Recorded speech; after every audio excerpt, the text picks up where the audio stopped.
Well, good morning. Welcome.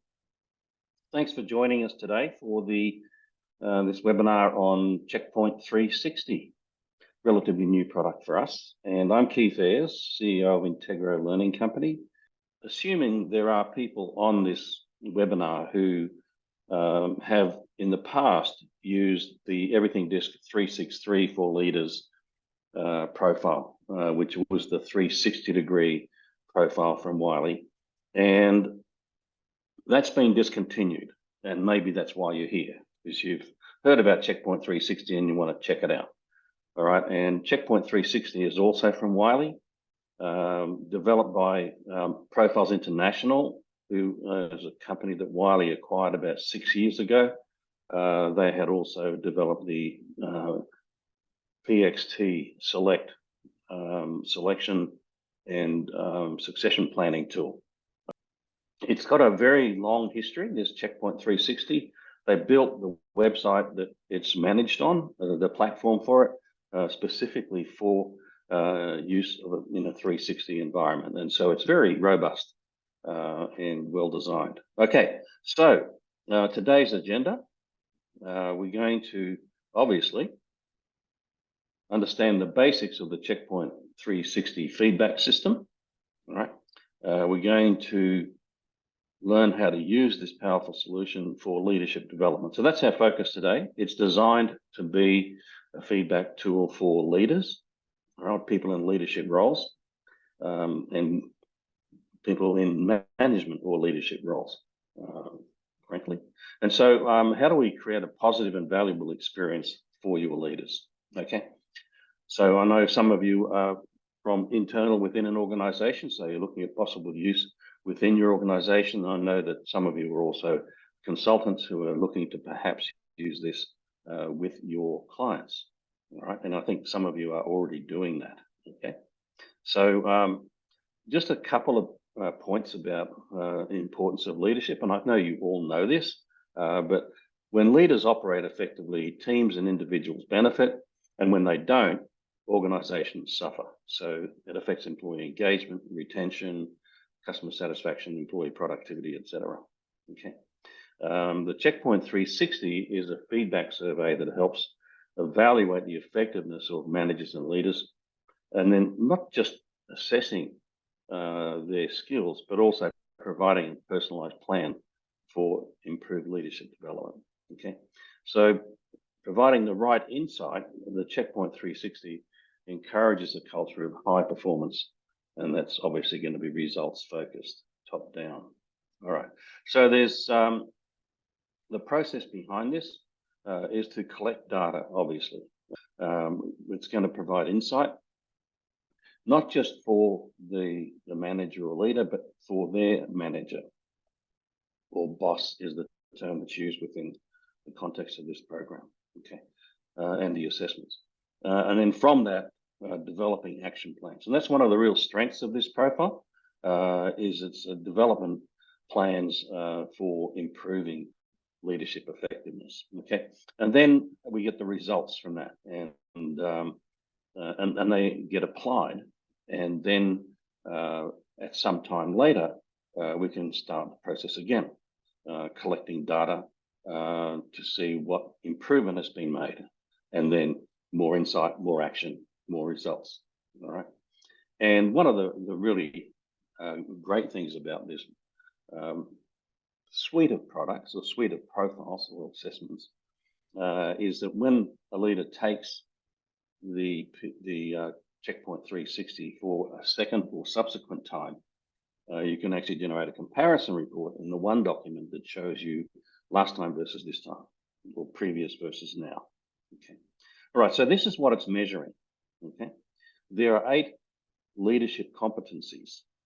All right, communication, leadership, adaptability, relationships, task management, production, development of others, and personal development. Right, within those there are 18 skills, right, that are being measured, and there are a total of 70 questions in the assessment that measure those 18 skills, which are then put under the 8 competencies. Okay. Now you'll notice that there's quite a bit there that's related to interpersonal skills, communication, leadership, adaptability, relationships, but there's also task-focused skills like task management, production, etc. Okay, so it's very balanced in that regard. Okay, so how does it work? First of all, you need to plan the whole process, which makes sense. So, who are the leaders that are going to be assessed? Who is going to assess them? So obviously they're going to fill it out on themselves. So that's the self. If they're a manager or leader, we would assume they would have some direct reports, right? And we would also, most cases, we're going to have some peers, and they're going to have a manager, well, more. Sometimes a person reports to more than one manager, and then it's also possible to include a customer category. Okay, and just while we're on this bit here, obviously there's only one self filling out the questionnaire, so their answers to the questions are going to be sort of out in the open. If they've only got one manager, that manager's responses are going to be out in the open for anyone reading the report to see. But we can have up to 3 managers do the assessment. You can have up to 12 direct reports or peers or customers. That's a maximum of 12. And I'm told that if you get up to 10, it starts to warn you that you're getting close to the maximum. All right. Minimum would be 2. We recommend minimum of 3 in the direct reports, peers, and customers categories. Okay. The second step, having planned, is to assess the leader. Right. So there's an individual feedback report, which is the report on the leader themselves. There's also a report for their manager, and that's so the manager can provide coaching. And then there's also an executive overview report, which we'll have a look at as well, which is where you've got a group of leaders in the one organization who've taken this assessment, and you can get an overview of the whole group to identify what are the skills as a group that they're performing well in, and what are the areas where the group as a whole needs development. And that can be really helpful for the L&D department. Okay. The third step is to choose what steps we're going to take. What's the action plan? So you're going to use the individual feedback report and the individual development guide, which is part of that.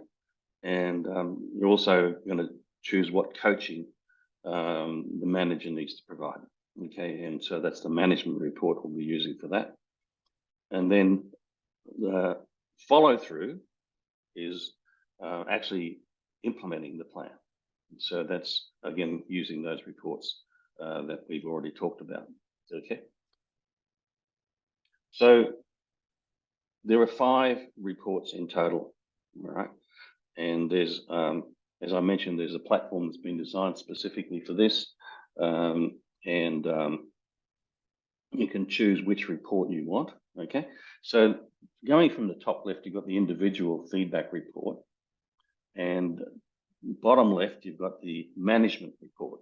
So those 2 reports are reporting on the same information about the leader, but one's for the leader themselves and the other is for their manager. And we'll have a look through some of that when we get to that. Then there's the executive overview, which I mentioned, which is where you get a report on a group of leaders who've taken the assessment. And then next time the person takes the assessment, if they've done it previously, you can then access the comparison report. And there's also a management comparison report. So when you're doing that, when the leader is doing looking at the comparison with this time and last time, the manager's also getting their report so they can help with coaching on that. Okay, so as you can see, there's quite a comprehensive system here. So let's go back to plan. And the first thing is we need to know who will be the respondents, right? And I personally feel that if there are a number of direct reports, because we suggest maybe 4 to 6 is a good number to have in the direct report peer customer groups, for example. But if there's 8 direct reports, I think it makes sense to ask all 8 to do it, rather than having the leader choose the ones that they hope will give them the best feedback.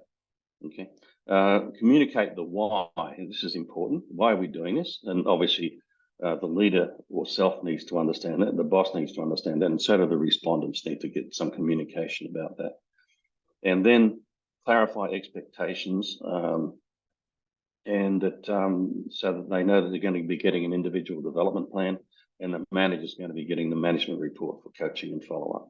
All right, really important as part of the planning process that everybody's clear on that. Okay. Responses are confidential, except for self and bosses, as I said. And recent and relevant feedback is based on observation. There is also one of the response options is that the person who's responding can click on, I have not had an opportunity to observe this behavior. All right. The second step is to assess. Right. So the respondents receive an online survey. The system collects the results and prepares reports, and obviously that's going to provide deeper understanding of the leader for themselves and for their manager. It provides an overview of their strengths. It shows alignment or lack thereof between the leader and manager, and speaks to the leader. That's one of the most interesting parts about this profile. We'll get when we get to that.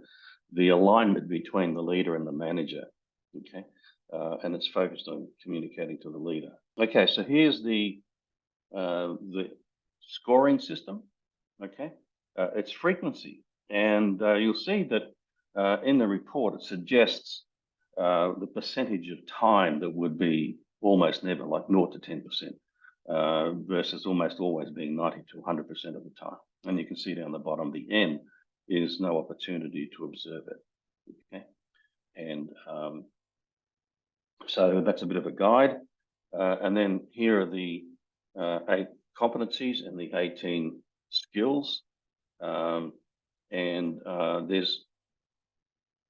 That's just a zoom in on the actual way it's presented in the report.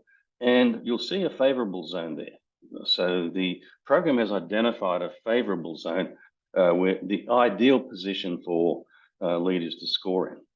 So somewhere in that range.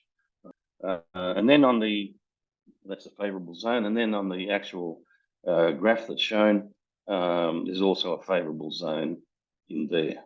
All right.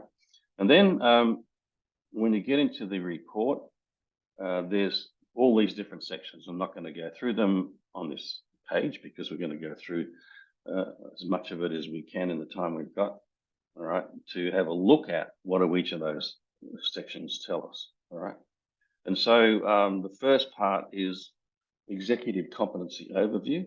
And here you can see the 8 competencies, and you can see that the S is self. That's where this leader scored themselves. And the A represents all of the raters, right? That all groups combined there. Okay.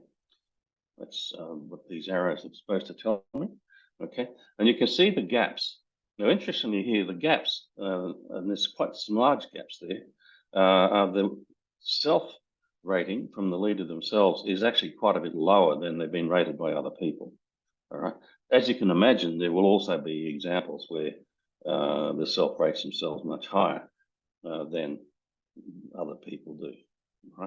All right. So there's a suggestion that if it's a measure of the differential between the two overall. All right. And so a differential of over 1 is regarded as important. This is a summary of the skill sets, all right, and that's the 18 skill sets. And the graph shows the average ratings of all observers and everybody except you, the leader, all right? And the average ratings are displayed from highest to lowest, all right? And so they can quickly see which of these executive skills is the leader performing best in, and which one or ones are they low in, and particularly if they're below the ideal range there, right? And so it's interesting in this particular case, this leader is not terribly good at listening to others, apparently. Okay, And so that's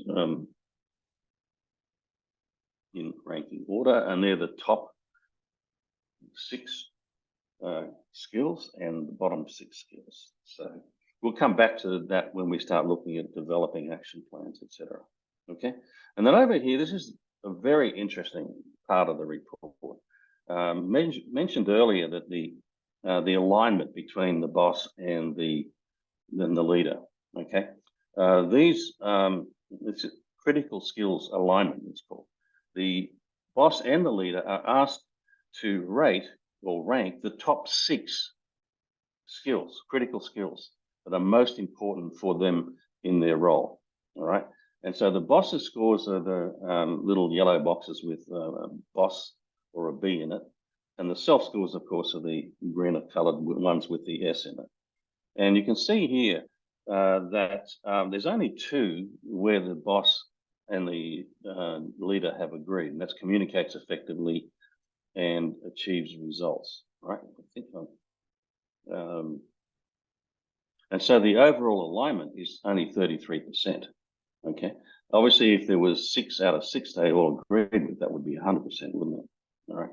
And so you can imagine if there was a 0% alignment, there'd be a need for some really interesting discussion.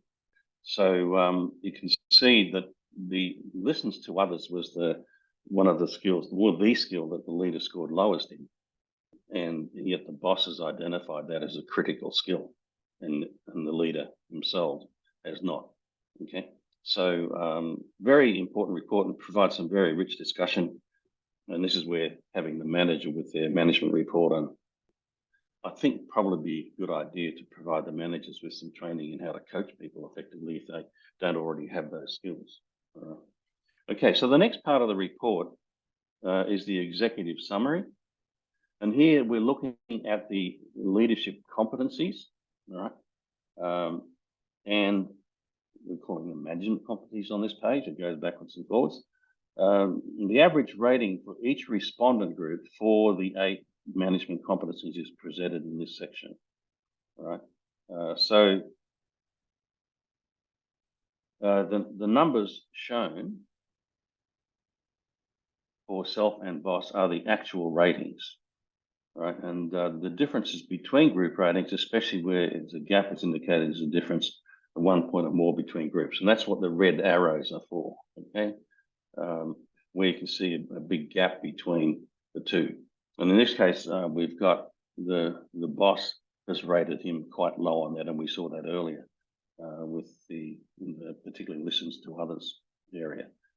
So interestingly enough, the peers have rated this person very high in communication, so in the ideal zone. All right, so this is getting into a little bit more detail.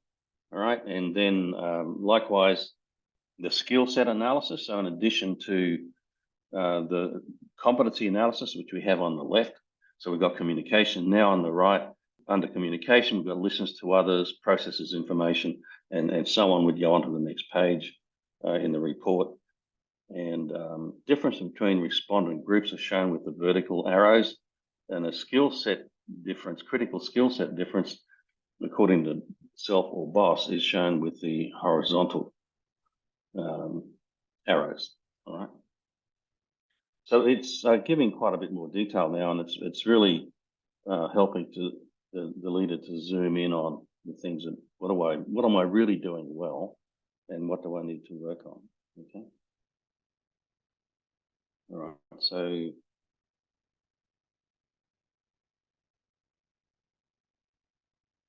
okay, so we'll see on the left-hand side the arrows pointing to the critical skills, the boss, the B, and then there's one communicates effectively where both the boss and the leader self said that was important.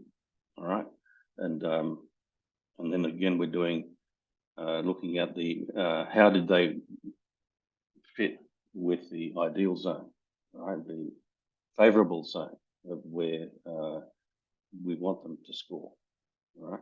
And you can see in this case, with all 3 of these communication skills, the leader is below the norm there. And we can show also the gap between perceptions. significant there. All right. So, and obviously we go on to other skills under production that takes action and achieves results. We can see that actually in this case, this leader is performing quite well. Right? And again, we show the critical skills, where those that were selected by the boss and the leader. Okay. There's also a report that tells us how people are responding in the different groups on each of the skills. So there's a lot of information there. You can see again that listens to others shows up quite strongly there as an area for development. Achieves results is actually a very strong score for this particular leader. All right. Okay, survey summary of the 70 items is also in this. So imagine there's quite a few pages of this. Right, so we can see here now under listens to others, there are 5 items that are measuring how well this person listens to others. And again, we have the results by rater group, okay? And we have the favorable zone for each of the questions now, not just the competencies or the skills. Responses lack consensus within respondent group when they vary by more than 3 points. So that would be looking at that one there, listens carefully without interrupting. You can see a significant difference in perceptions there. And that might be that it's not necessarily a lack of skill, it might be a lack of priority on listening to certain people. All right. And so that's some really valuable feedback for the leader as well. Okay. And then we have the development summary overview. So now we're getting down to what are we going to work on? And here we have the skill sets, the skills from highest to lowest. And we have the favorable zone, and we can see when we go down to the bottom of the page there. All right, we've also got the critical skill ratings from both the boss and the leader. All right, and we can see achieved results. Both of them agreed that was a critical skill, and the leader is doing extremely well in that area. And so that's also identified as an area of focus. So in developing an action plan, we want people to also look at what are my strengths and can I use them even better? All right. How do I make sure I'm still focusing on using the strengths? I'm not going to just forget about my strengths and just focus on the things that I'm not doing well. And then down the bottom, right at the bottom, you can see listens to others comes up again, which was the lowest score, well below the favorable zone, and identified by the boss as a critical skill. So that's going to be an area of focus. The program's also identified that communicates effectively is also an area of focus for the development plan. Okay, and so the decision rules for identifying areas of focus are: number 1, the lowest ranked skill set, which in this case is listens to others. Right. The second one that's chosen is the highest critical skill set identified by boss and self, and that comes up as the achieves results, and that's why that's an area of focus. All right, and then the next highest critical skill set identified by boss and self, which in this case is communicates effectively, is the third area for developing an action plan. All right, so when no critical skill sets are identified by self and boss, then revert to boss chosen critical skill sets. All right, so then let's move on to the management report now and have a look at what is the manager getting. We've seen what the leader themselves are getting, right? And there's quite a few more pages with more detail, as you can imagine, because we just looked at one page of the actual items that are measuring this, and there are 70 of them. So it's a pretty comprehensive report. And so the manager's report is going to be looking quite similar. There's the first page is telling us about the ratings, and then the second page is they're focusing on the competencies and the skill sets, and then how we're measuring it. And then there's an introductory page which gives us the sections in the management report. All right. All of the other pages, I'm not going to go through the management report in detail because all of the other pages are the same. It's just you've got the manager's focus. Some more about what the manager needs to focus on in the coaching area in just a moment. The overall executive overview, which is when you've got a group of people, all right, there are 3 sections. Is the leadership team alignment. Remember, we asked each person how which were the critical skills, and to identify 6 critical skills. So, and all the bosses in the organization were asked to identify the leadership critical skills.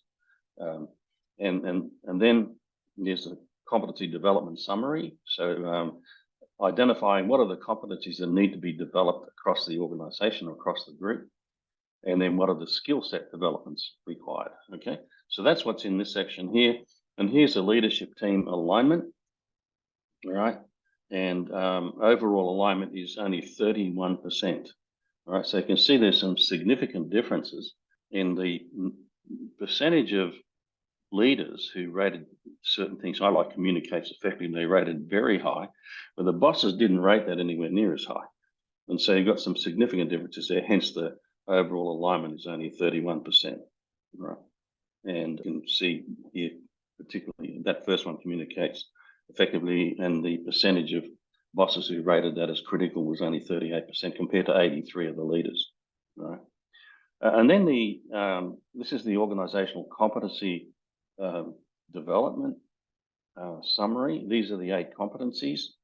These are percentages in the favorable zone. All right, in or above is green, and below is red. So under communication, which has shown up consistently throughout this report, is an area that seems to be lacking. All right, so we've got, just expand that a little bit. Okay, you can see that 41% of the leaders in this particular group fell below the favorable zone, and 59% above, and so on. And they're ranked in order from highest to lowest. All right, so and then there's the skill set development summary. So the same thing again. All right, and obviously 2 pages of 18 skill sets, and we can see the numbers. They're ranked by the 6 critical skills. All right, so these are the numbers there indicate this. The first one, listens to others, was the number 3 critical skill, and so on. Okay, and it's obviously the one where there's the greatest need across the group as well. And so this identifies the 6 skill sets that are most needed in this group, and then the 6 strengths of this group. So obviously, if you're looking to provide some additional development work for people across the group, you can see here what the greatest needs are going to be. All right. Okay. So then we move on to choose, know the direction we're going to go in. Okay. So we've got the sections of the individual feedback report and management report will be used for that, and then we'll be using that for coaching and development, and the coaching and management considerations in the management report. All right. So looking at the individual development now, and this is in the individual feedback report, and it's towards the back of the report. Remember, we talked about the 3 areas of focus for this particular leader. They're going to be developing their own individual development plan for those 3 areas of focus. All right. So they're going to be looking for, what should I keep doing? What should I stop doing? And what should I start doing? Okay, in order to improve in those areas. And again, we come back to the development summary overview. All right, these are the areas of focus that we identified earlier. All right, the lowest score, listens to others, and then the highest score for where both boss and leader chose it as critical skill, achieves results, and the communicates effectively was the second highest score where both identified it as critical. Okay.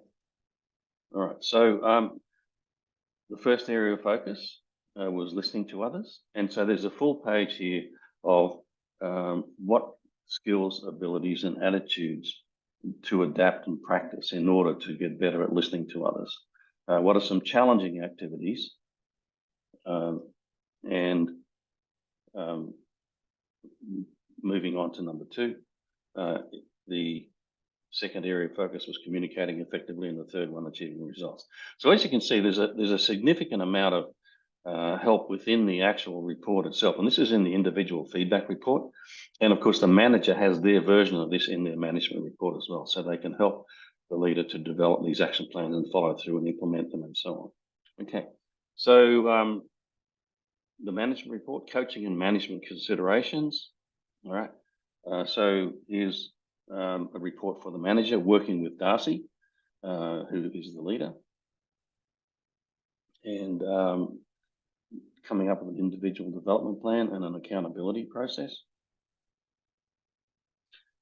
Coaching and management considerations based on the results, and look for gaps that have been flagged on the report. Make sure you're aware when and where the gaps exist. Look at the ratings relative to the favourable zone and pay attention to those below the favourable zone, furthest away from it. Right? We already identified listening to others as being the big one. Okay. Okay. So then the final step was to engage on using these reports for coaching and leadership development. All right, we've already discussed how we do that and the information that's in those reports. And so the idea then is that they implement those action plans, and we reach a time where it's time to look at the results that they've achieved in a second or subsequent CheckPoint 360 report. All right, and then we go through the process again with the same reports, but now we've got the comparison reports, compares most recent or the current survey with a previously completed one. Okay, so the steps are the same, the outlines are the same, except now we're going to see this time versus last time, or previous versus current. Okay, so we get all the reports, and you can see that it's a bit hard to tell with this particular one because it doesn't look like there's been any significant improvement. But we do have an improved differential of 0.56 versus 1.03 here. So the big star for that. Again, in the comparison report, there's a comparison between previous and current on each of the skills. Again, there's been some improvement on that. The current version is the teal blue and the previous version is the darker blue. You can see areas where there hasn't been much change, but listens to others improved a little bit, and with a hope it would improve more than that. Okay, and then of course we have the critical skills alignment again, and one would hope that there be increased alignment. And in this case, we have. It's actually gone up. The previous was 50% for this particular report, and it's now up to 67%. But what's interesting is some of it's changed. The boss and the leader were aligned on achieved results. They both said it was critical, but then the boss no longer sees that as critical and thinks motivates successfully as being. So again, there's been some improvement there. So gold star. It's a green star. All right. The individual development guide. And again, these are the three reports. And I'm just emphasizing that this is something that we didn't have with 363 for leaders, the actual report showing what you need to work on. And so the management comparison report shows the same information that's in the individual one, but with the manager's view of coaching this individual. Wrapping up, these are the 5 reports that come out of the system. This is the process. We need to plan who's the leaders that we want to assess and who's going to complete the assessment on them.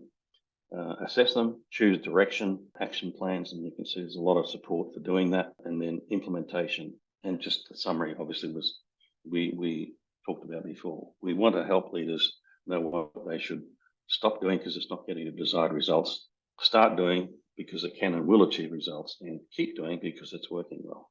Have we got any questions in there? Oh, is there a recommended timeframe gap between assessments? 6 months? Yeah, that's what I would have thought. Minimum 6 months. Neil, go for it.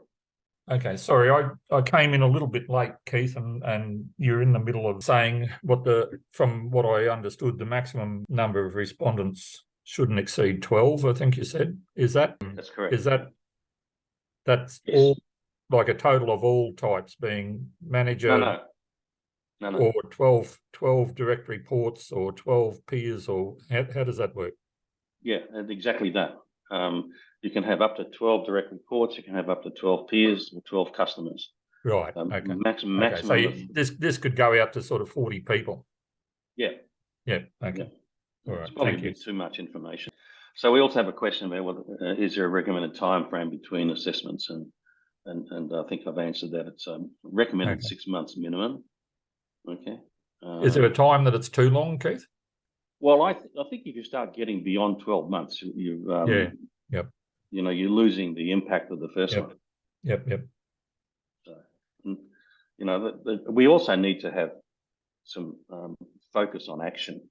Yeah, that's right. Yeah. And in fact, if you did this with a group and you saw significant change taking place and the people were really applying it, you could do it after 4 months, right? But we recommend 6 months as typically being the ideal. Yep. So we haven't too many clients yet who've started to do comparison reports. What I would expect to see is improved results, that people's scores in the 18 skill sets would start to improve. And remember, in the subsequent reports, you're also getting their scores for each of the 70 items. So you can get very granular if you want to and go down to that level and say, well, have they improved in this particular skill? Right. And that's something I would be doing with this particular person with their listening to others being so low. Obviously, a leader who doesn't listen to their team is not going to be as effective as a leader. Certainly, they're achieving results and they're scoring really well in that. But what's the culture in the team? How do people feel about the fact that the leader isn't really listening to them? Are the questions set, or is it possible to suggest your own? They are set. Huge amount of research behind this, and especially looking at results across a group and over a period of time. When you talk about the platform, is this all done online? Yes. Are the results also available in the platform, like everything disk, or is it all PDF reports? It's all PDF reports. Yes. It's a separate platform. It's called the PAC. It's something that we can do for you, do platform services, and so we can do the administration and all that sort of stuff for you, or we can set you up with a PAC account and provide you with the training so that you can manage it all yourself internally. Now, the areas of focus recommendations to develop each skill generic or tweaked, personalised, depending on how low they have scored. I think it's more personalised than just generic. I think the report's probably fairly generic, but you've got the opportunity to go into more detail too. Like, the number one area for this particular leader was listens to others. And if you go down to look at the actual items that are measuring listening to others, there's 5 items there that be measured, and the leader has scored better on a couple of those than the other 3. So that's where I would be going down to personalise it more. Okay, I have a team wanting to do a 360 assessment without a debrief, which have been strongly advised against. This is cost-driven. Have you ever had this type of client request? Report interpretation without a debrief goes against my training. What's your input here? Absolutely agree with you. I wouldn't do it. It's dangerous because you don't know how they're going to interpret everything. And if it's a budget thing, then it'd be better off not doing it than doing it that way, in my opinion. Recommend a time frame for the review process from selecting the respondents to the final reporting session. I would say 3 weeks. We give 10 days to complete the survey. So it's going to take you a while to set it up and to communicate with everybody. So probably at least a month, I would say, to be on the safe side. David, your mic's opened. I just had the question in relation to the accuracy of the response, and I guess where I was going at was I've just completed my first round of 360s, but I feel that it's very new for a lot of the respondents, whether that's boss, direct, peers, or people involved. And I just noticed in the first comparison report, there were parts where they've gone backwards. Like, would you tend to think, even just in your experience in general, if you were to do the third and fourth comparison report, you'd actually see or starting to see sort of where the data's trending towards, rather than, when they do the first one, they haven't been observing for the last 6 months. They just get given this 360 to respond to, but then knowing that there's going to be another one coming up in the next 6 months, they're actually more observant on the leaders' behaviors. What are your thoughts? I think that's quite likely. And I think also if the observers are involved in a debrief as well, which they should be, get some feedback on what the results are like. They also have that to take into consideration the next time they're rating, and sometimes they understand the questions better the second time.